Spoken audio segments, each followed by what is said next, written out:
see how to talk about Indian culture, because it is not one culture, it's many cultures. It's a very large landmass, more a country because of several historical, incidents. And now it's actually not one country, it's many countries that, in the past used to be called India. And also just the rich diversity of it, have a very distinct culture. So maybe the real conversation is to talk about how these cultures live with each other, often well, often struggling as well, that complexity. So instead of trying to decide what one aspect of Indian culture I would speak, I thought it might be useful to really highlight the diversity of these cultures, so that in your own connections with people of Indian descent in the Indian diaspora here, you have a rich understanding of, both what they, what part of Indian culture they bring with them, and also the parts that they don't. And it could be religious diversity, it could be linguistic diversity. Many of you on the call know Indian cultures extremely well.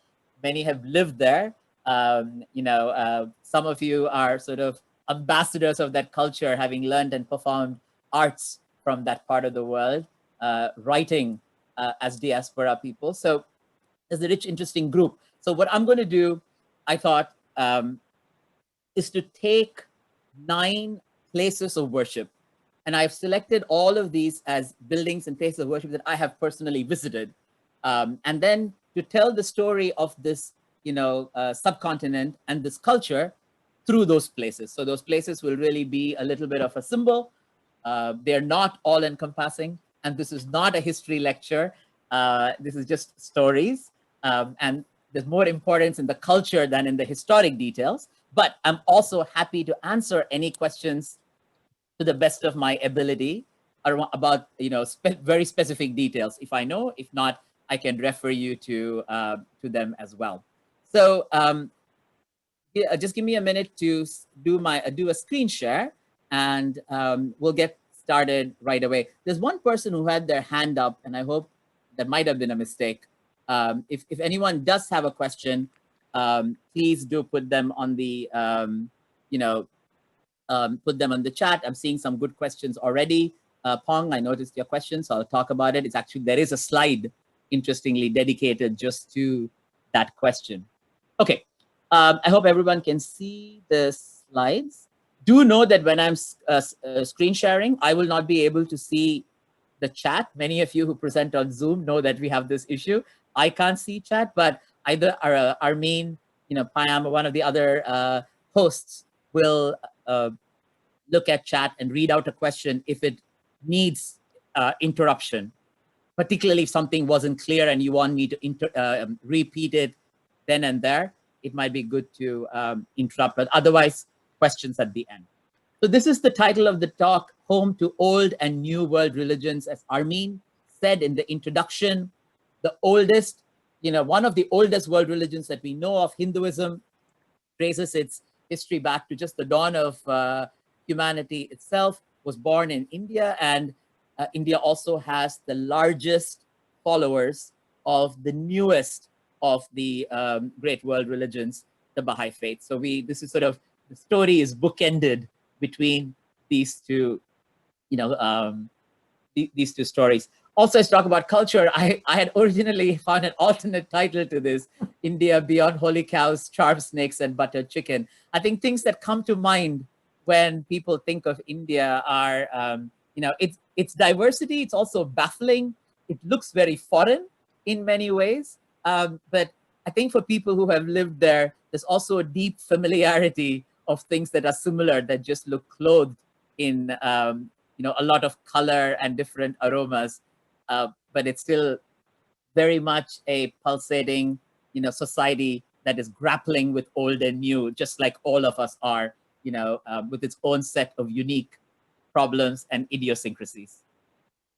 I thought I would take architecture because it is one way. I could have also done this through a different form of art, because Indian art is so ancient and so diverse.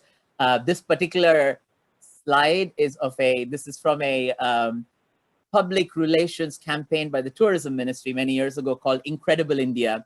And they did a very nice job of a range of advertisements. And I thought this was pretty, some of you will recognize the Taj Mahal right in the center. Many will recognize the Baha'i House of Worship, the Lotus Temple, to its right on the screen. On either corner are elements of British and Indian architecture when they were mixed. One is the Gateway of India in Bombay, another is a Gateway of India in Delhi, and then you see Mughal architecture, then a big statue of the Buddha, and a Hindu temple, right behind the Baha'i. The Baha'i temple. So I thought this would be a good motif to take in the talk. And I also just wanted, you can't really talk about India, Indian culture, Indian immigrants, without talking about our newly elected Madam Vice President, who is the first woman, the first Black person, and also the first South Asian to hold that office, and really represents, for many people of South Asian descent, particularly of Indian descent, a true immigrant story. A mother from India, a father from Jamaica, they meet and marry, and I should say a woman from India, a man from Jamaica, they meet and marry, they raise a family, and their daughter is now in one of the highest offices of this country. Many countries of the world, it is impossible for minorities to reach this level of elected power due to systemic, injustices. So this was a particularly interesting moment to have this talk. We had planned this talk well before, the elections or election results, but it turned out well. I'm going to actually play a small video relating to this inauguration and how the South Asian immigrant community did something very special to celebrate. So tell me if you can hear and see. A few months ago, I was introduced to a kolam, which is a South Indian geometric pattern of dots and lines. I connected that to Kamala Harris's heritage and learned about its energy and the energetic welcome that it provides. We recognize that this would be a really great opportunity for a lot of people in America to participate in a cultural offering. Each of the dots in a kolam represents obstacles, and the lines around it are the way we flow. So we asked people to make a tile at home using paper and recycled campaign signs, or just simply cardboard, and put a little bit of themselves into coloring around the dots. We've had an incredible response in terms of participation, from the DC public schools, to yoga groups, to 5-year-old Savita, all the way to 95-year-old Rukmani Auntie. It's been an extraordinary community experience and a collective offering. Inauguration Kolam 2021 is a way for us to provide a different kind of energy for a new administration. Kolam is a traditional art form from Tamil Nadu in South India. Women draw them on the floor outside their houses using powdered rice or rock. These geometric patterns, consisting of dots and lines, are a symbol of welcome and also a reminder to enter the house with positive energy. Kolams are ephemeral, as they are walked over and wiped away, making way for a new kolam the next day. Personally, I find drawing kolams very meditative. They have been my constant guide, helping me find solutions to many of life's challenges. Here is a quick lesson on kolams. We will start with the basics and work our way up in complexity. Kolams can be visual expressions of many life lessons. One such idea is that the dots represent obstacles in life, and weaving around them while maintaining a symmetry teaches you how to deal with real-life challenges. To give you an idea of the scale of the kolam installation, you can compare the 7-dot kolam to the 47-dot kolam, extending to about 60 feet in length.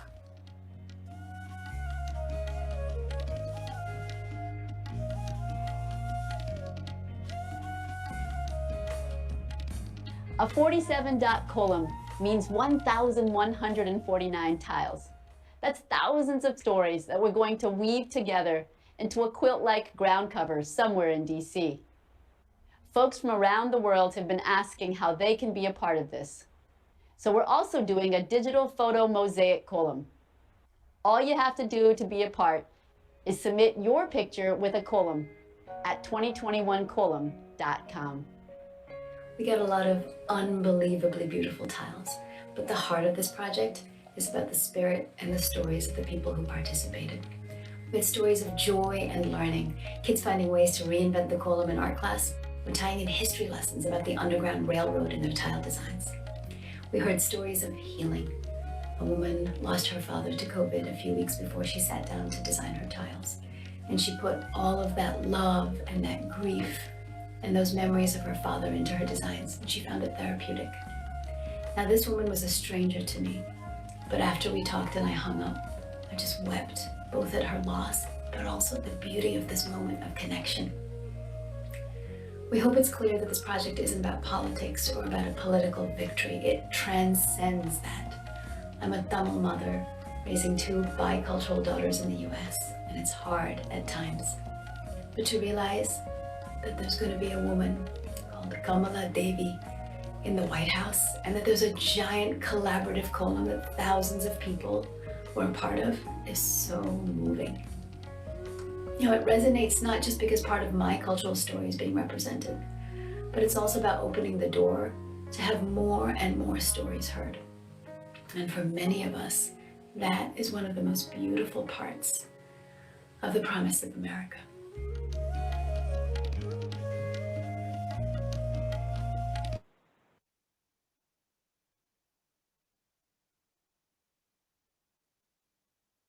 I hope that was a beautiful video. I thought it really captured, the essence and the spirit of this time, and an immigrant experience of being able to bring your culture with you, and for it to be accepted, and for it to not only just be accepted, but really celebrated. It's a special moment during this inauguration. All right, so I'll go back to the history, and we'll pick it up from where we left.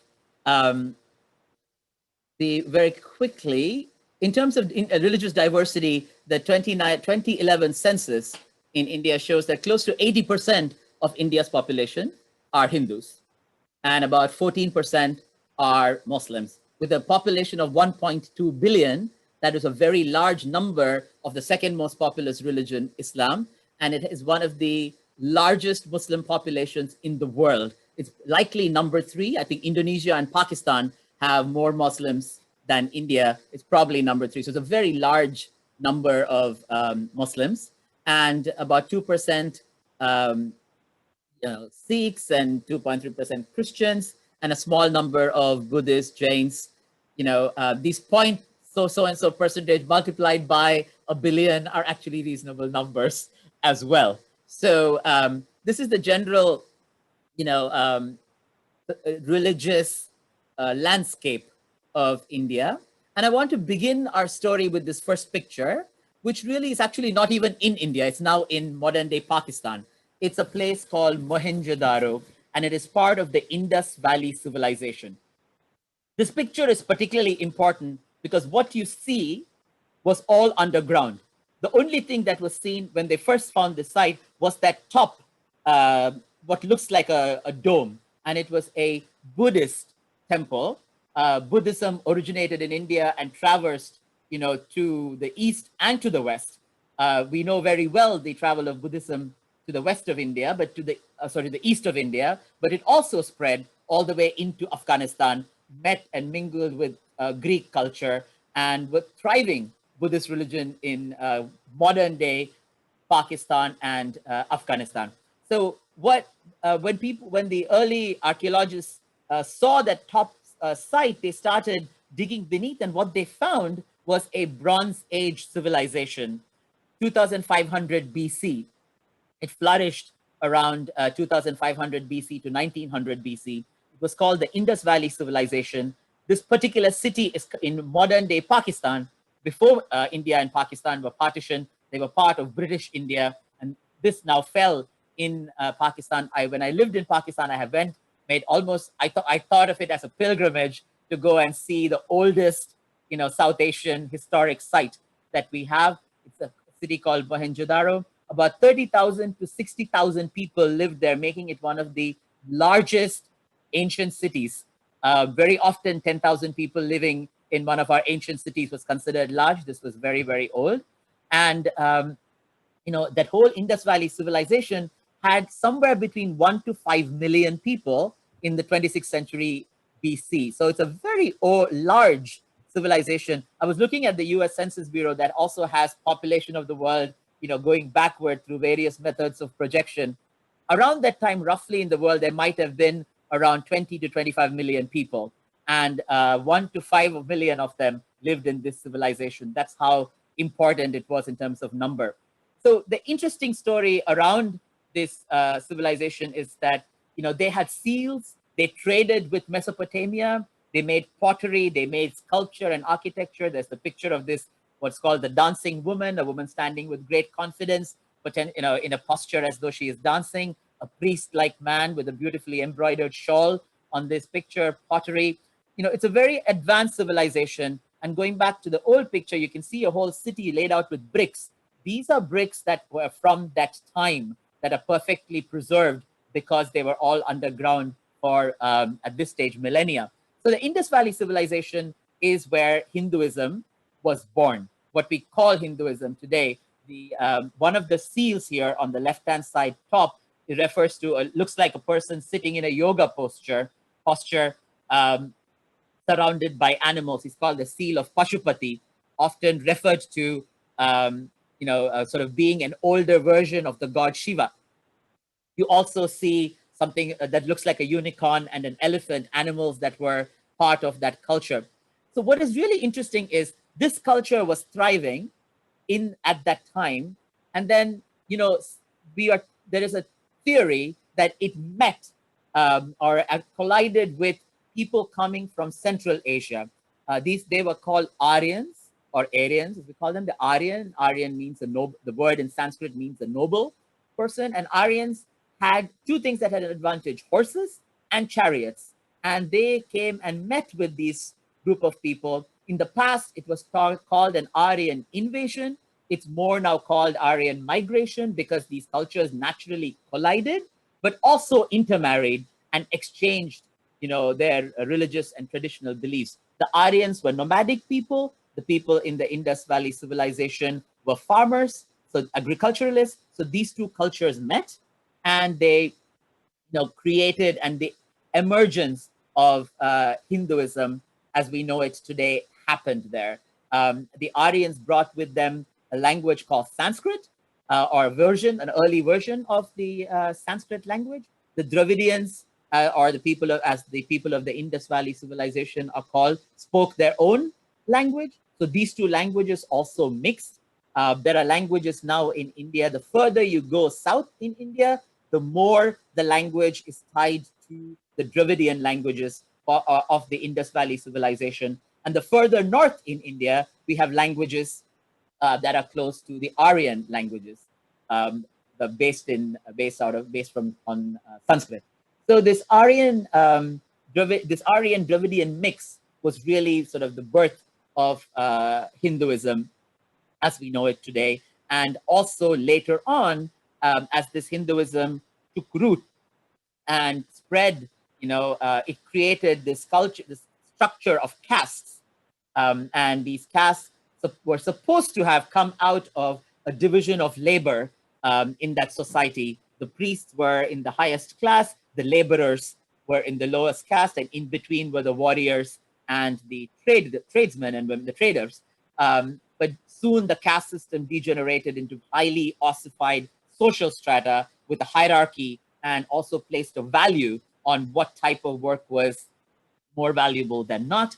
And this caste system became something that became very, very oppressive, and has to date has both in its place of its birth in India, but also in the diaspora, plays a very big role in society, and in India, certainly in its politics as well. So as a rejection of this ossified caste system, came many movements, and two religions sprung up at the time. Somewhere around in the 7th century, 600 BC, both you know, uh, both Buddhism and Jainism. So Buddhism, are represented by that pagoda that was found in Mohenjo-daro. We will talk about Jainism a little bit later. The second picture is really now to focus on Hinduism itself, which then, continued to be the dominant religion in the Indian subcontinent, and to date is the majority religion, as we saw, 80% of India. Very often, Hinduism and aspects of Hindu culture are often talked about as Indian culture. And the point I wanted to make with this talk is that it is one aspect of Indian culture, but equally valid and equally diverse are all the other religious traditions that exist in India that also contribute to, what is India and what is Indian culture. This temple comes much later in history, in about 11th century in the southern part of India. And this is to Pong's question, this is really important. This is the part of India from which craftsmen and traders and poets and architects went all over Southeast Asia, taking Buddhism and Hinduism to Cambodia, to Thailand, to modern day Laos and Vietnam, that whole region, and to Indonesia as well. Many Hindu kingdoms were founded. These were not, invasions or colonization per se. These were mostly cultural ambassadors who went to those areas, and kings in those areas accepted these religions and cultures. And to date, we have names of people, and particularly Indonesia, Thailand, Cambodia. Many people have names that are Sanskrit names that evoke Hindu stories or Hindu deities. Many of the famous Thai kings call themselves Rama, the fourth, fifth, and or the dynasty of Ramas based on a Hindu mythological king. So the influence of Hinduism is very, very deep, not only in the Indian subcontinent, but even historically in Southeast Asia. And Hinduism also, through its diaspora during the colonial period, has spread all over the world, and large Hindu populations even outside of Asia, for example, in Suriname, Guyana, in the Americas, but also in Fiji, in the Pacific. They are very large Hindu communities where these cultures have gone. And something that is really, at the core of Hinduism is this idea that God is one and can be worshipped by many names. And in its, I feel like highest and most tolerant form, Hinduism accepts and welcomes the diversity and plurality of religions. And this is something that we will see in the stories that come afterwards, how Jews and how Zoroastrians and Christians came to India and made it their home for a very long time. So this picture tells the story of Hinduism that spread all over India. And it's in immense diversity. So that could be a whole talk in and of itself, which I will not give today. But I will move to this next one, which is a Jain temple. So Buddhism and Jainism both came across as a way to reject this ossified, caste structure and, this class hierarchy, and really got to the, a very noble and pure and core component of spirituality, which is leading a good life.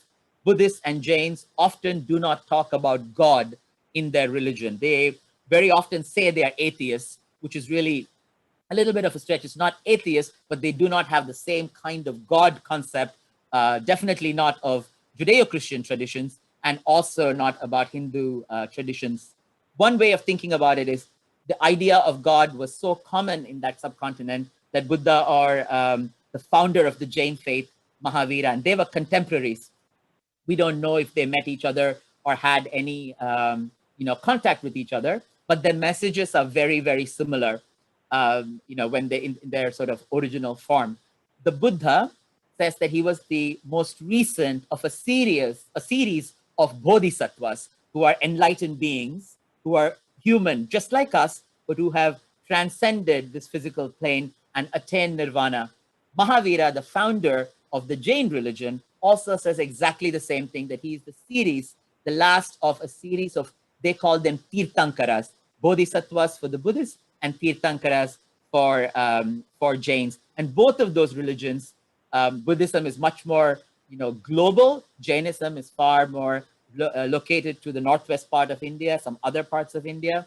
With the diaspora has spread outside of India as well. There's a beautiful Hindu Jain temple here in the DC metro area, but there's also Jain temples all over many places of the United States. Known for marble temples, intricate carvings, beautiful architecture. The Jains are also very known for their principle of ahimsa, or non-violence. They truly believe that in order to progress spiritually, we have to be non-violent, not only towards each other, but also what we eat. So they are vegetarian in their dietary, prescription, in their dietary preference, and some of their, religious teachers often will wear a covering in their mouth so that they don't unintentionally take, microorganisms. A certain amount will obviously go through any, as we are learning now with the COVID virus. But they don't even want to take in an insect or a small being by mistake, so they have their mouth covered always with a sheet. The original, COVID masks. Do Jain, priests Google, and you will see these pictures. So Buddhism, Jainism, Hinduism are the three, ancient Indian religions. They are all based on the Sanskrit language or derivatives of that language. They will all talk about dharma, righteousness, goodness, karma, the law of, what you do. You reap the good and bad of your actions. They will all talk about transcending moksha. Many believe in, they all have different versions, but believe in reincarnation of one sort or the other, that you come back many, many times to this earth. And when you accumulate sufficient good, you transcend and you stop going through this life cycle over and over again. So these are, beautiful old religions in India. Please do keep putting your questions. Know that I can't see them, but just keep putting your questions in there. We'll come back to them. And we can go back to any of these slides with greater questions. Now, this is the next slide is quite interesting. I am not going by the history of the time period in which the religions were found. I'm going in order of the times when these religions started interacting with India. Either they were born in India or they came to India. So this is a synagogue in the southern Indian city of Cochin, where it's one of the, there are very few Jews remaining in India at this time, but there were a thriving community of Jewish immigrants who came in two waves. First in 500 BC, they were traders from Judea. And the second came in the 7th century AD, when the second temple of Solomon was destroyed. Sorry, 7th century BC. Yeah. So they came in 500s and 700s. They came to live in India. And then some of these were later on in the 15th, 16th century, Spanish Jews were fleeing the Spanish Catholic, Inquisition and the, religious zealotry there. They also came to India. Now there's less than 500 people of 5,000 people of Jewish origin in India, but some of the synagogues are still there. They are maintained, sometimes maintained and cared for by people of other religions, because the Jewish community, had very strong relationships. One such synagogue, there was a beautiful documentary. The caretaker, the only remaining person who looked after that, is a Muslim. He lives there. And when Jewish tourists or visitors come, he opens up that space for them. Such beautiful stories of coexistence and tolerance that exist. A small side story, actually, one more point. There was never any sense of anti-Semitism in India. The Jews lived very well with their neighbors and had a thriving business community in India. So I have, in the research that I did, and when I looked at it from a different version, there was no sort of history of anti-Semitism in India. What there is very interesting, because Hindu and Muslim women were not, lived under a lot of restrictions. Some of the earliest Bollywood movies starred Jewish women, Indian women of Jewish descent. So Nadira, there are several other of these famous actresses who I did not know until 6 months ago. Were actually of Jewish families. They took different names sometimes, or sometimes they didn't. But there was this article was in Israel Post, and the story is when Jews ruled Hollywood, Bollywood. It's a really interesting, story about Jews in India. So many of the Jews went back to Israel. They made Aliyah. They returned, and there are thriving Indian Jewish communities. Many intermarried, but they do live in Israel. And every now and then there are documentaries or stories about Indian foods that are in Israeli cities or shops where there are large Indian populations or other events that happen. So there's an interesting connection there. So the next one I'm going to is yes. The next one is Catholicism, Christianity or Catholicism. This is also an interesting story because, we think of Christianity, coming to India or to many countries through colonization. But Indian Christianity is as old as Christianity itself. One of the apostles of Jesus, Apostle Thomas, went to India to preach the gospel. And, he was, this was 52 AD. So he went to the western coast of Kerala, the Malabar coast, India, the current modern day state of Kerala. And he lived there and he preached and people became Christian. And that community still exists. So it's one of the oldest Christian churches. It's called the Syrian Christian Church or the Mar Thoma Church. And these it's now in about 6 or 7 different subsects, but they have full communion with the church in Rome, and they have their own traditions that go back. Beautiful amalgamation of some Indian traditions and Christian traditions. I have a very good friend who is from that community, and I went to her wedding, and it was really interesting. Saw Indian Hindu marriages with many Hindu communities. Women wear a chain around their neck called Mangal Sutra for married women. And this Christian community, 2,000 years old, they had very similar idea, a cross that was made out of 21 beads and a beautiful silk sari. So the person was wearing Western Christian clothes, but during the actual ceremony, they draped a sari around her shoulder during that time. Just a very beautiful amalgamation of this culture. This particular church is not in the western part of India, it's in the eastern part of India, in Chennai, where St. Thomas actually moved and continued to preach and was eventually martyred. And he's buried there, or is claimed that his remains are buried on this spot, and it's called Santom Cathedral. It's called a national shrine in India, and Indian Christians make a pilgrimage to this place. And I was able to go there, and there actually is a spot where they say that this is the spot where St. Thomas is buried. He's actually the only apostle who's buried outside of a predominantly the Middle East or Christian nation. So he's buried here, buried in India. I've been to this church many times. When I, as a refugee, went from Sri Lanka to India and lived in India, the city that I lived in was Chennai, and this church was not very far by the ocean. This church, of course, what we see now was not from that time. This church was built by Portuguese and then renovated by the British, and it is not a Syrian Christian church. It's actually a Catholic church now, Roman Catholic church, but it's there. It's just absolutely majestic. And the Christian community in India during the colonial times is particularly known for hospitals, for schools, and really for sort of popularizing the English language, Western medicine. A lot of that, of course, also comes the baggage of colonization. They were also very much a part of the various empires that plundered and looted civilizations. But it's a complex history. But people who convert to Christianity in India, tend to be very strong, tend to be, have thriving churches, and there's every denomination, Baptists, the sort of Episcopalians or Anglicans, as they're called, every denomination you see in India, even the most recent, the evangelical churches, the Mormon church.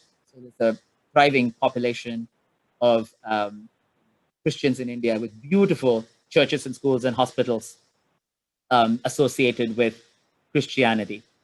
The next picture I have is Islam. So even though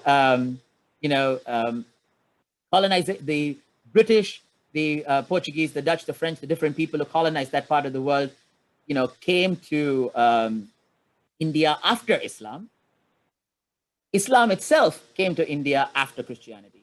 So Judaism and Christianity came to India before Islam, and that's why it's number 6. Islam is number 6 on my list of religions that I'm covering. And this obviously is extremely complex at this time because there are different stories. The Aryan invasion story is something that the British used very much to establish their own dominance as a group. So they identified with the Aryans who came and conquered India. So the British were, now it's our turn to conquer. So they were, thinking about their role as superior, race. Now you also see with Islam here, the picture that I picked was not the great Taj Mahal or the the big mosques and the architecture that is associated with various kings of the various Mughal dynasties, starting from 672 AD, when the first invaders came, the Muhammad of Ghazni and Muhammad of Ghori, who came to India, and even before them, one of the Umayyad caliphates, tried to conquer India. So I did not take those pictures. I took of a very humble and beautiful shrine of a Sufi saint, Moinuddin Chishti. This is in Ajmer. Terry and I have gone to this many times together when we worked in India. And Moinuddin Chishti came to India from a place in Iran called Sanjar. He was born in a city called Sistan, and he encountered, Sufis. He became a Sufi saint himself and founded the Chistiya order in India. And unlike the kings who came to conquer and had political, dealings, often there were massacres, there were looting, there were burning of temples. Muinuddin Chisti is beloved to date by all Muslims and Hindus alike. And his dargah, or a maqbara where he's buried, that shrine is a place of pilgrimage. For Muslims in South Asia, after Mecca, Medina, and Jerusalem, Al-Quds, this is the most sacred spot on earth. They go to pilgrimage, and he is called Garib Nawaz, a giver and caretaker of the poor. And as a Sufi saint, he is well known through music and through art and through through poetry, particularly. His praise is sung to date, and there's always space in Garib Nawaz's home for anyone who comes with any of their desires. He will intercede and fulfill. So the Sufi, it is told that while the kings got the the prominent architecture, a lot of people will know Taj Mahal over this small shrine. It is in fact Sufism and this tolerant, syncretic form of Islam that allowed Islam to spread to the extent that it has in India. There is a story that is reinforced that Islam was spread by the sword. There's some truth to it. These were conquering, armies, and when countries and cultures and armies collide, there are, sort of bad things happen, to put it mildly. But the main reason Islam took root in India is said to have been because of Sufis, and because of their love for music and their ability and their tolerance to different viewpoints and their real all-encompassing love. So that's this picture. This is particularly important because there's tremendous amount of polarization between Hindus and Muslims in India now. It's politicized heavily, and there's a lot of rewriting of the past history of talking about these communities always been at war. Rulers were always at war in many, many kingdoms in India.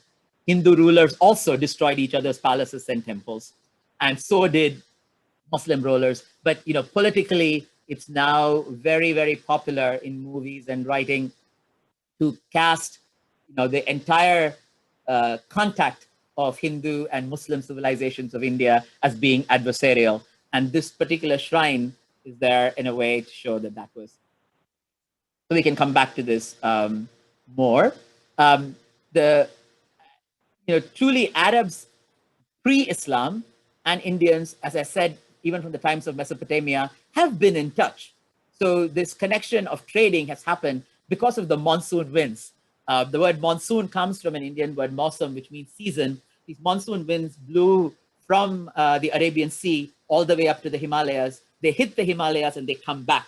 So you have the onward monsoon and the return monsoon, and ships timed their travel to take advantage of the winds to to travel to India. And Arabs brought with them a lot of riches and took back a lot of spices and riches from India. And many of them brought their religion also with them. And many of them didn't go back. They say that the birds came and the birds left, but the traders came, but some settled. They didn't all go back.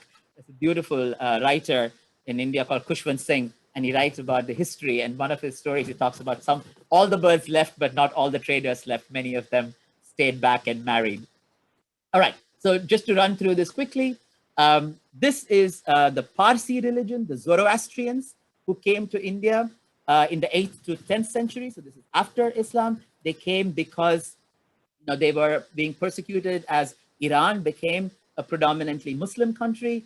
There was pockets of persecution, so they left and they came and settled in India. It's a beautiful story. They came as peaceful settlers looking for refuge, and the king in the part of Gujarat where they came, saw that these people are coming and asking for refuge, and he said to have sent them a glass of milk, saying, the glass is full, we don't have place for you. And the very, this is of course an urban legend, but it's a story that's told many times. The Parsis, or they call the Zoroastrians, they put sugar in the milk, mixed it very much, and sent it back to him saying, we are going to add beauty and sweetness to your society. We are not a threat.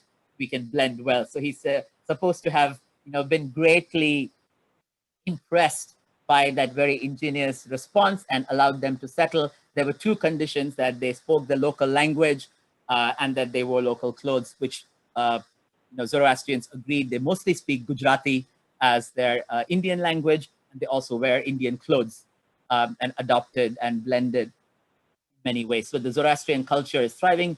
Of all the pictures that I'm showing today, this is the only one that I've actually not been to. All the other places were places that I have personally been to, so I can share with you memories as well. So this Zoroastrian temple is in Bombay.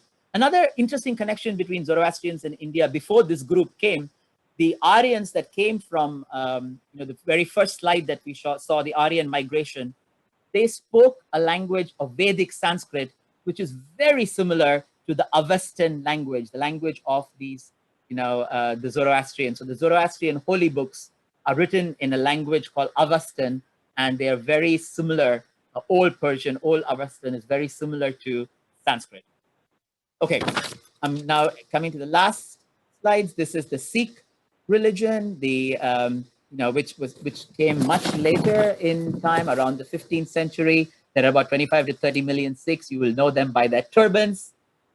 And the Golden Temple is a beautiful, symbol of the religion. It's in the middle of a tank of water, which was founded by a guru. A guru is a term for a learned one or a noble one, a teacher.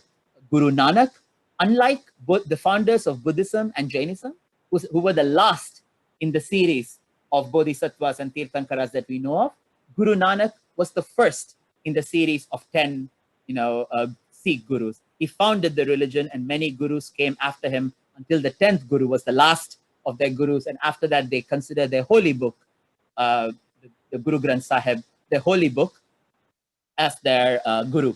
And if you go to a Gurudwara, we have one here in this DC metropolitan area as well, you will see the holy book, a very big copy of the holy book open, and they pay respects to the holy book. They sing praises from the holy book. It's a collection of hymns. So that's the Sikh religion, and it is a religion that is centered around oneness, very egalitarian religion, and more recently, two things. Traditionally, in Sikh temples, there are always food. Anyone who goes, no one goes hungry in the guru's kitchen, as they say. You can go and people are fed anytime, in the temples to date. It's a service, great service. But we also see that be it, during these great world crises, the Sikh community, and particularly during COVID, in many Sikh communities, they cook food and take it to places where, people need to be fed, or people are in need of nourishment. The Sikhs are very well known for this. So the last one is the Baha'i faith, the most recent of the world religions to come to India. And the Baha'i faith came to India, in fact, the first Baha'i, so the founder of the Baha'i faith, Baha'u'llah, had a predecessor whose name was the Bab. And the Bab was literally, his name means the gate, and he was the precursor to Baha'u'llah, a little bit like John the Baptist and Jesus Christ. The Bab, even though the Bab founded his own religion called the Babi faith, which then became the Baha'i faith as Babis accepted Baha'u'llah afterwards. So the Bab said that the only purpose that he came was to announce to the world of the coming of Baha'u'llah. So that's how these two religions are connected. They are separate, but they are also connected. And Baha'is accept the Bab and Baha'u'llah as twin manifestations and, twin prophet founders of the Baha'i faith. The Bab said that, letters of the living, 18 people on their own accord should, find him and come to him before he would announce his mission to the world. So one of those was actually a person from India, from modern day Multan, a person named Shaikh Saeed Hindi.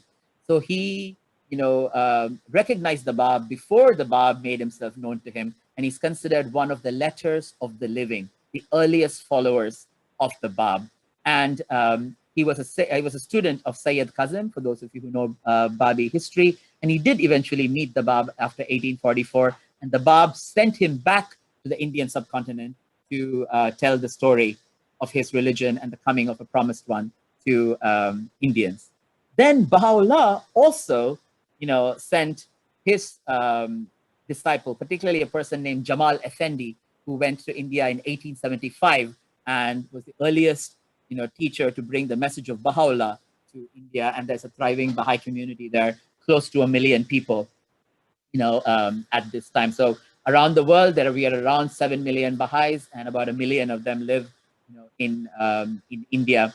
And the most visible sort of symbol of the Baha'i faith in India is the Baha'i temple, the Lotus Temple, which built like the other Baha'i houses of worship with 9 sides, and people, come to it from all different religious traditions.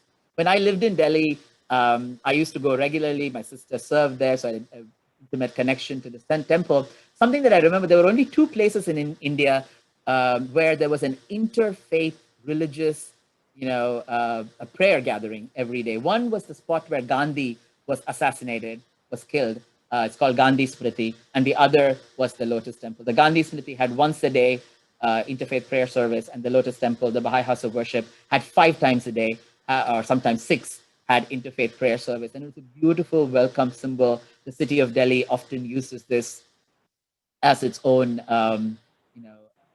own symbol. I also remember once when I was, guiding there, some tourists from Israel came, and they said, "Your Baha'i temple is nice. Our Baha'i gardens are better." They were Israelis, and they had gone to Haifa, and they had seen their, Haifa terraces, which of course the city of Haifa owns as its own, and takes great joy. And similarly, many people in India think of this as a universal symbol. The lotus, of course, symbolizes, it's something that is common in Indian tradition and architecture, but it also symbolizes a pure, beautiful, glorious flower that comes from dirt, often seen growing in dirty ponds. So it's a symbol for life. So I will stop there. Sorry, this went a little bit longer than I thought it was going to, but I hope the story made sense. And for the next half hour, we'll take your questions and stories, questions and comments. And anyone who's here who actually has anything to add, please feel free to add as well. It doesn't only have to be questions.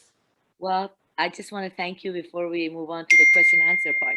Thank you so much, Vasu, for your wonderful talk. I personally loved it. I learned about all the different religions, just beautiful culture. India, just beautiful culture. Thank you for sharing it.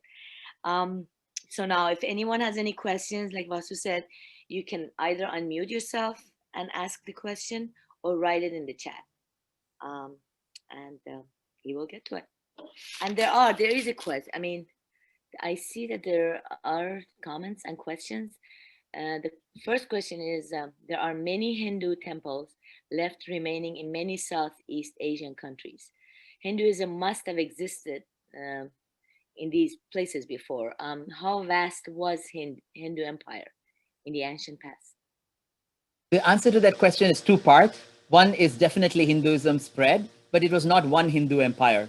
The Southeast Asian empires were Southeast Asian empires. They just happened to have Hinduism as their religion. They were not politically connected to the empires in India. They were culturally connected. So Thailand, Cambodia, so the Cambodia Empire and many Indonesian empires. So they were quite vast with hundreds of thousands of people, probably millions, and they lasted many centuries as well. They started out first as Hindu empires, then they became Buddhist empires. Some of them remained Buddhist empires, like the sort of the Cambodian case and the Thai case. They remained Buddhist empires, and some then moved on to become Muslim empires, like the vast majority of Indonesian Hindu empires, converted to Islam, except for the island of Bali, which still remains completely as a Hindu enclave in Indonesia, adding great diversity to Indonesia. So it was not one empire; it was many empires, and the ones in Southeast Asia were native to Southeast Asia. They were not politically aligned with the ones in India. Thank you. I see another question. It says, how was India called or organized before it became a country? Very good question.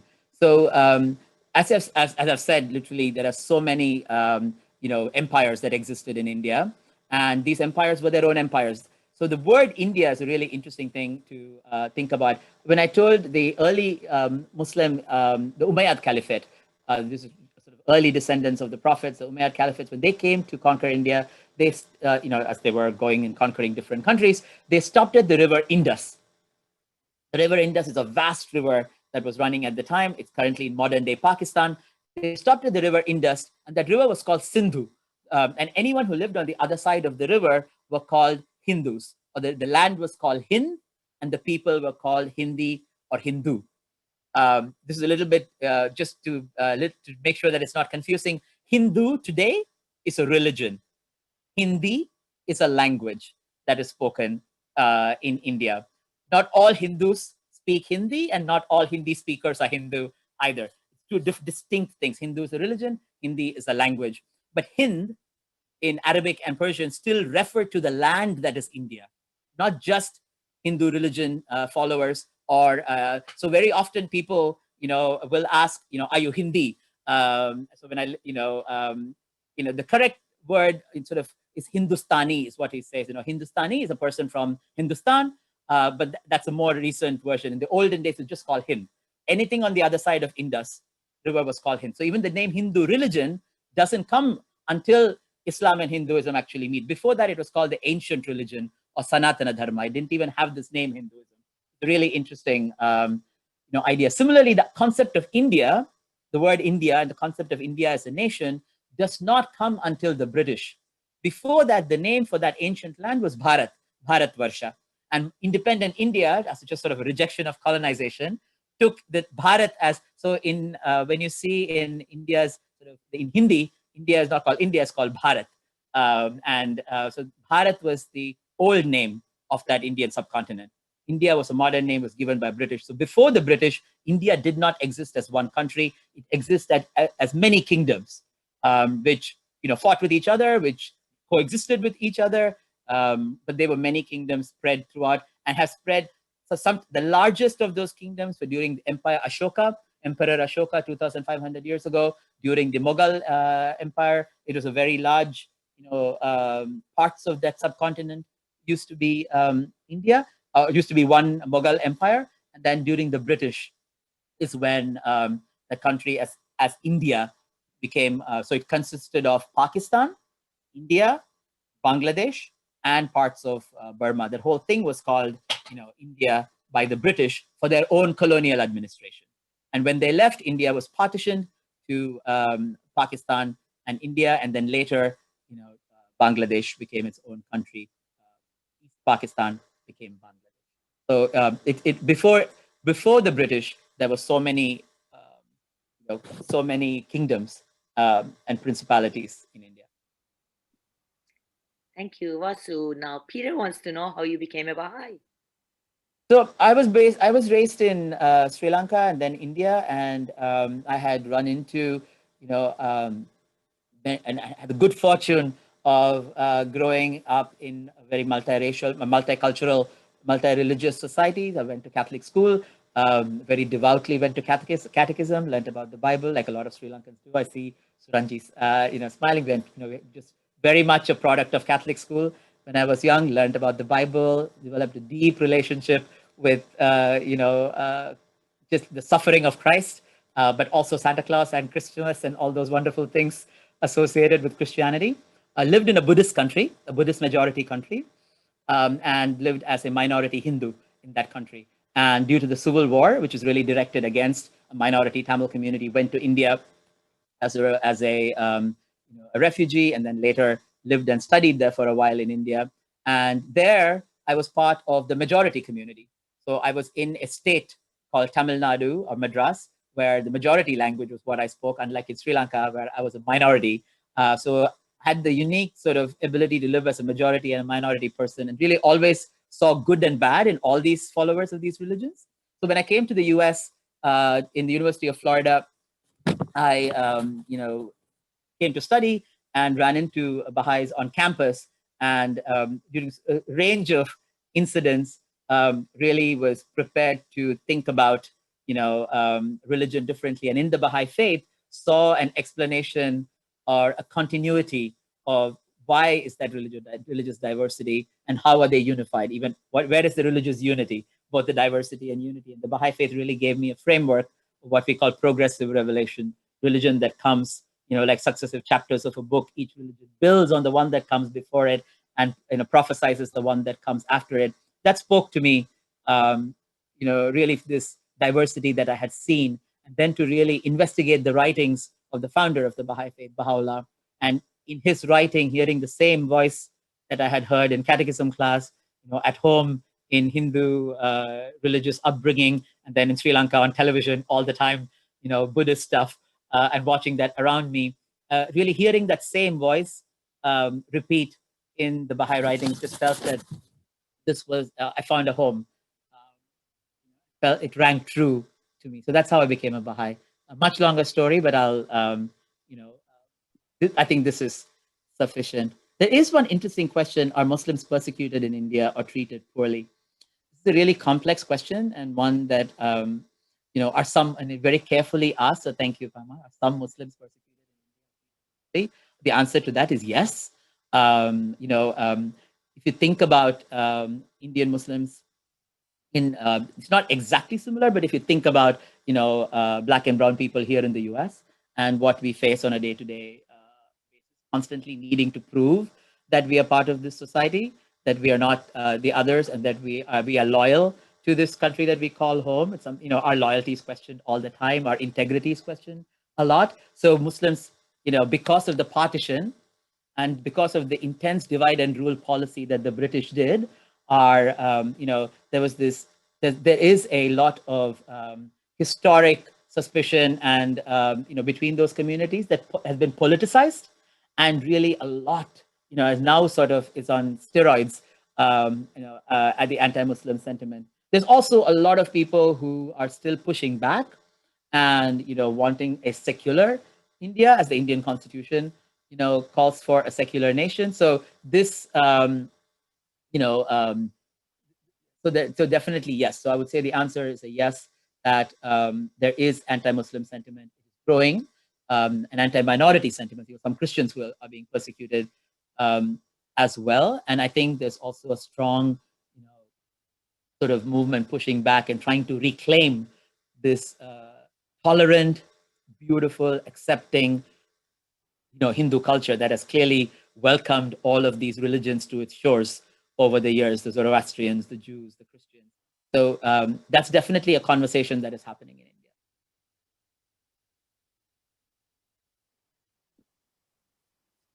Hong has a question. It seems I want to ask the question carefully, not to offend anybody. All right, nobody get offended, please. When I was in Indonesia, I noticed that the religion is Muslim, but the culture and dances are Indian based. Did I misunderstand? No, you did not. And there's absolutely nothing to misunderstand. That is what is beautiful about Indonesia, is their own syncretic society where so many traditions and cultures, have stayed in Java, not only Java, Sumatra, across these Indonesian empires, the languages. What is interesting, when you go to the Indonesian embassy here in DC, there's a big statue of a Hindu goddess Saraswati outside the Indonesian embassy. And Indonesia's national airline is called Garuda. And Garuda is the mythical god, mythical eagle of Hindu mythology on which God Vishnu travels. So it's very much part of Indonesian culture.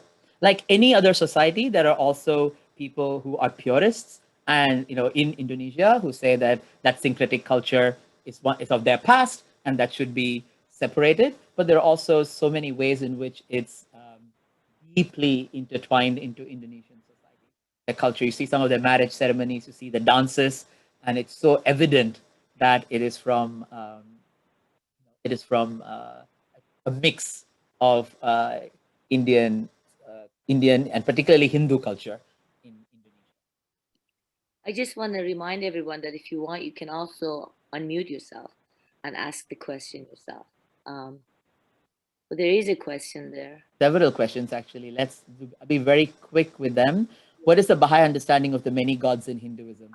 I don't know that there is a Baha'i understanding, but I can share my understanding, which is to study my own studying of religion these two religions and knowing the truth in both of them.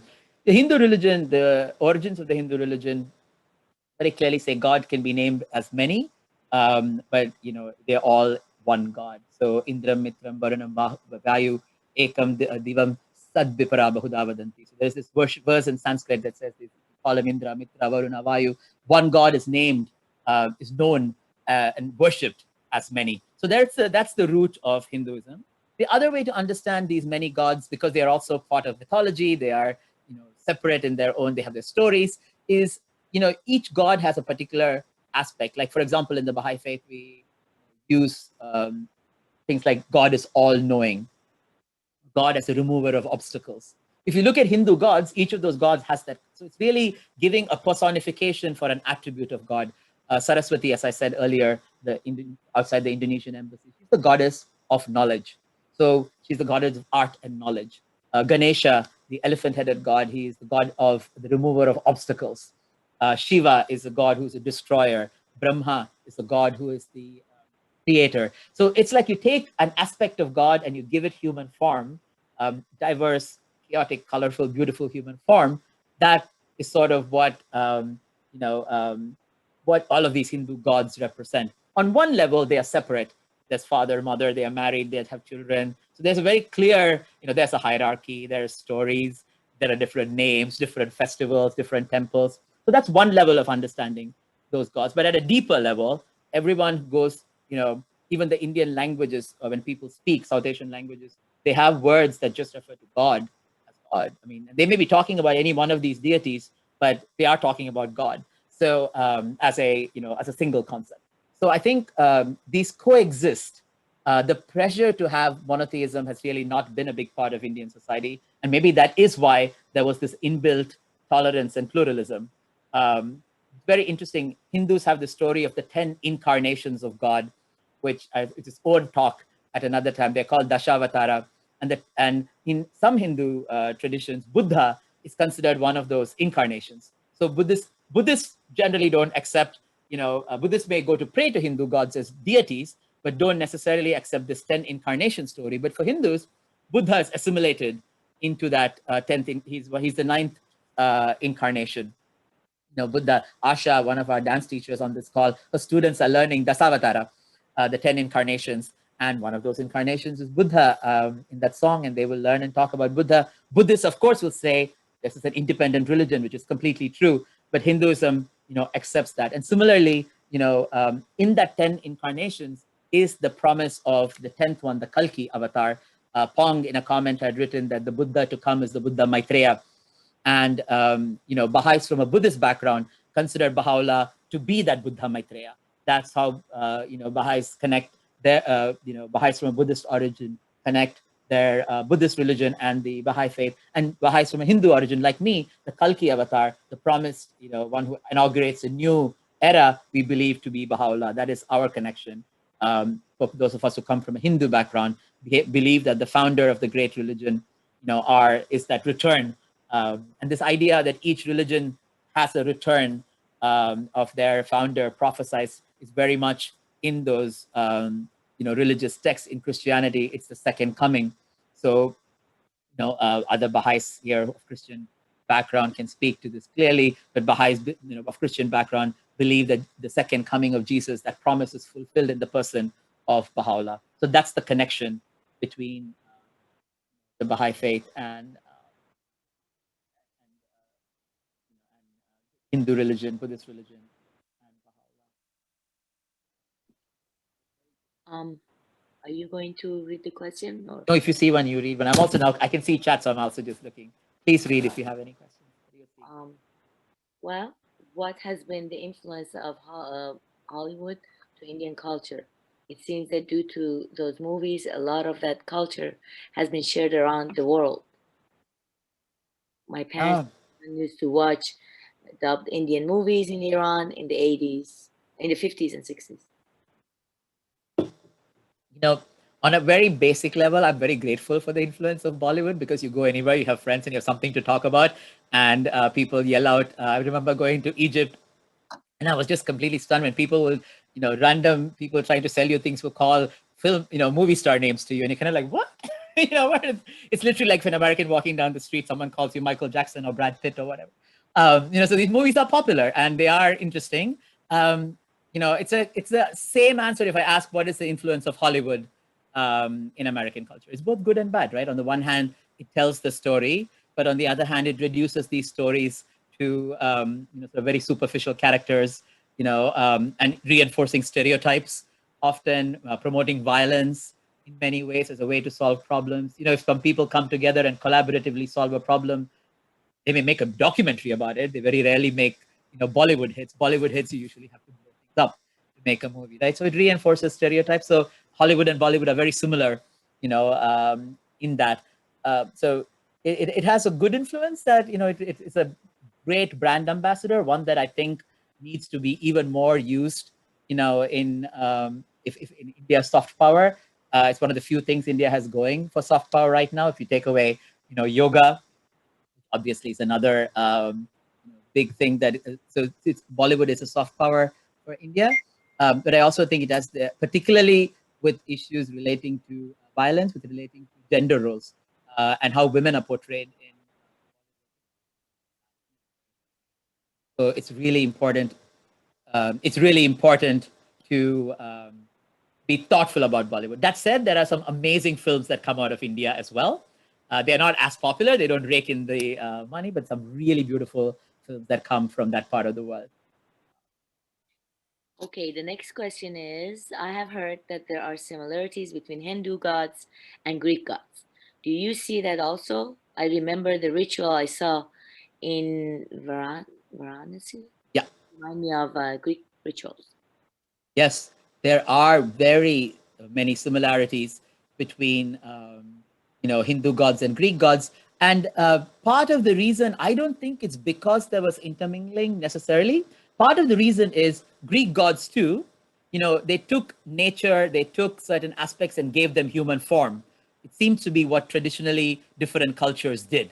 So the same thing was happening in the Indian subcontinent as well. So if you had a god of war, for example, Mars, right, was a god of war. We have a very similar god in India, a god of war, very similar characteristics to Mars. So there are that kind of similarities, across Greek, Roman gods. There's also Japanese, pre-Buddhist Japanese deities. There are lots of connections. Very interestingly, my grandfather, about 60 years ago, wrote a book on this, the similarities of Hindu gods to gods from Greece, Rome, Japan, and the Nordic deities. So there's a great observation, Pong. There's a lot of similarities across cultures for this, because they took things that struck awe in them, like nature, like thunder, lightning, great floods, the ocean, big mountains. These were all given, divine form in those cultures.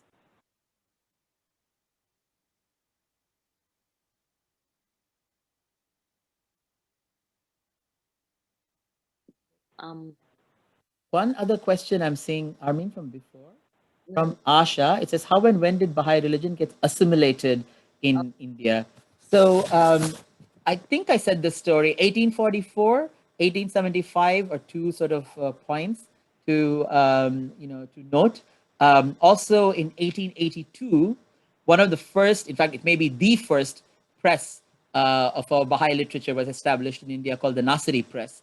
And one of the first books, one of the central books in the in sort of the Baha'i scriptures, called the Book of Certitude, the Kitab-e-Igan, was published in India in 1882, as was a book written by the son of the founder of the Baha'i faith, Abdul Baha. The book called Secret of Divine Civilization was also published first in Bombay. So there was it started in Bombay, in that area.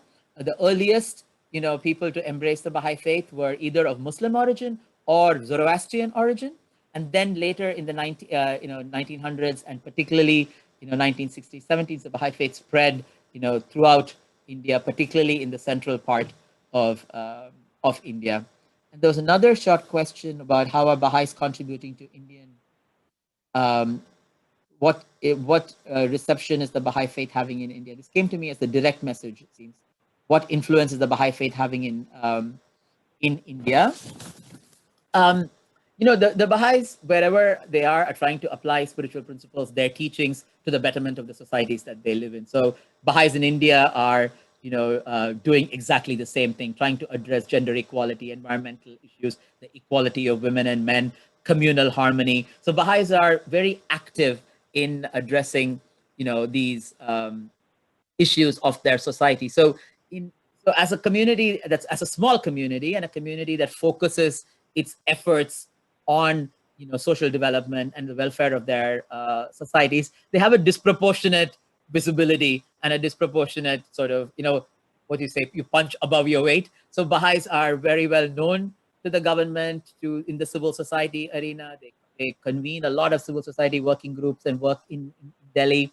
They're a small community, and very honestly and humbly share what they are learning through their own community building practices, through offering their learnings and their understanding to discourse in society, and also run many socioeconomic development projects like schools across India. But also there's a fantastic institute that trains tribal and rural women in a whole range of empowerment initiatives, including solar cooking, so that when they go back to their communities, they become ambassadors for good health and for clean cooking. And and there's a lot of projects that look at development of women. So the Baha'is are doing a lot of activities, often in collaboration with their with the friends and like-minded people, which is very similar.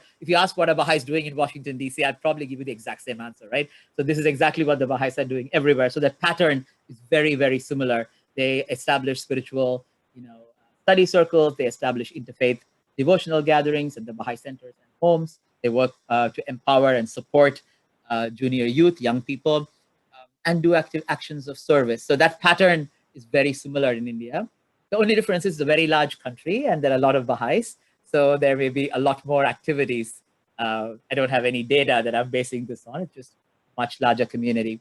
the temple in Chicago, in the Baha'i House of Worship, called the Mother Temple of the Baha'i community in North America, very much stands as that kind of visual symbol. And the Baha'i Temple in New Delhi stands as a visible symbol for the Baha'i